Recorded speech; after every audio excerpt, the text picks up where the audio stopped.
Formations like these require long hours of intensive drilling and careful judgment. When the troop goes around the corner, the riders on the outside of the turn have to adjust their speed to keep even with the riders on the inside.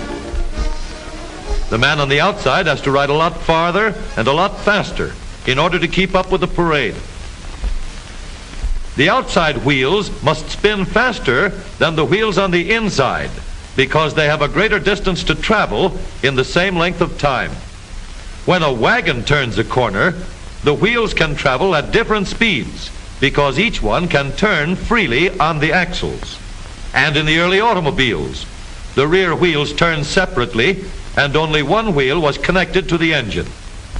But when only one wheel was driven by the engine, it had to do all the work, and it couldn't get a good enough grip on the road to do its job properly. So the one-wheel drive was soon out of date. But if two wheels are locked on an axle so that they are not free to turn separately, one or the other has to slide. So engineers had to find a way to connect both rear wheels to the engine without sliding and slipping on turns. The device which makes this possible is a part of the rear axle. It is called the differential because it can drive the rear wheels at different speeds. The differential looks complicated, but once we understand its principle, it is amazingly simple. These two wheels are mounted on separate axles and supported by a frame so that they can revolve freely at different speeds. Let's fasten a spoke on the inner end of each axle so that by turning the spokes, we can turn each wheel separately. With a bar or crosspiece, we can turn both wheels in the same direction at the same rate of speed. Let's get something to hold this bar in place so that it will press against the spokes. Notice that this support is not locked to the axle. It turns freely. Now we can spin the wheels by rotating the support. This is fine as long as both wheels are able to turn at the same speed. But let's see what happens when we go around the corner. With this arrangement, we cannot drive one wheel faster than the other. And if we stop one wheel, the other wheel won't budge.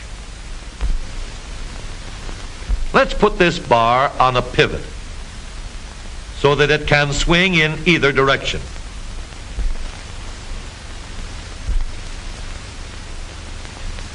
Now, the bar can still turn both wheels at the same speed. And because it pivots, it lets one wheel turn even when the other is stopped.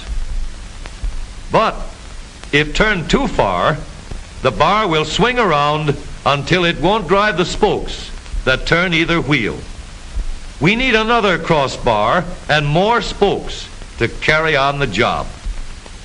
When we stop one wheel, the crossbars will continue to push the spokes of the free wheel around. As long as both wheels are free to turn, the bars do not swing on their pivot and the wheels move at the same speed. Now we have the working principles of a differential. To adapt the model for use in an automobile, we will have to make a few changes. In order to reduce the jerky action caused by wide spaces between the spokes, we will put in more spokes. Further filling in the spaces between the spokes gives steadier, more continuous action, and changing the shape gives firm, constant contact. Now we can make the gears thicker and stronger, and we have differential gears. The edges are cut so that they will fit together more smoothly and silently. And another gear is added to share the work of driving the axles. The principle is the same. In order to turn the support and drive the wheels, we can fasten a large gear here, connected by a smaller gear to a source of power.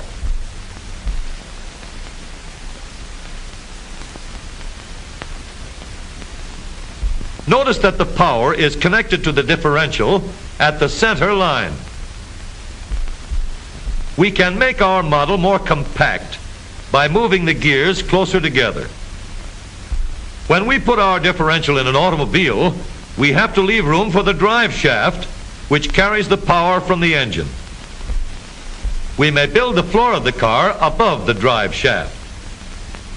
But if we do, we won't have much room inside unless we make the top of the car high too. Of course, we could lower the floor and ceiling, but the drive shaft would be higher than the floor. This would have disadvantages. A shaft in the middle of the floor of an automobile would be inconvenient for passengers and would be awkward for carrying luggage.